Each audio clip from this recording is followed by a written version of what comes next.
আপনার সফলতা, আপনার সাকসেস, এটা সবার ভালো লাগবে না, মনে রাখবেন। সবাই এটা পছন্দ করে না। আল আইনু হক, নজর কিন্তু সত্য। নজরের প্রভাব আছে, চোখের প্রভাব আছে।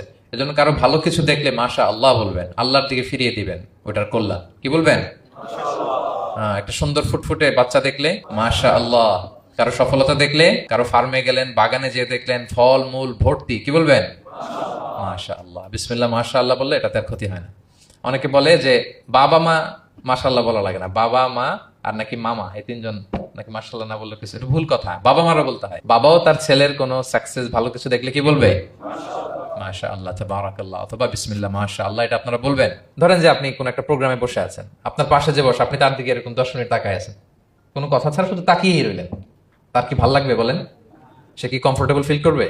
সে ভয় পাবে, সে ভয় পাবে, অস্বস্তি ফিল। আপনি কিছুই করেন নাই, না তাকে টাচ করেছেন, না ধরেছেন, ছুঁয়েছেন, কিন্তু শুধু তাকিয়ে আছেন। দেখেন নজরের কি প্রভাব। আল্লাহ আইনু হক, নজর সত্যি। এজন্য কারো সাকসেস দেখলে আমরা সবসময় যেন মাশাআল্লাহ বলি। মাশাআল্লাহ ঠোঁটের সাথে মিলিয়ে রাখবেন। ভালো দেখলে কি বলবেন? মাশাআল্লাহ, মাশাআল্লাহ, বিসমিল্লাহ মাশাআল্লাহ, মাশাআল্লাহ, তাবারাকাল্লাহ, এটা বলবেন।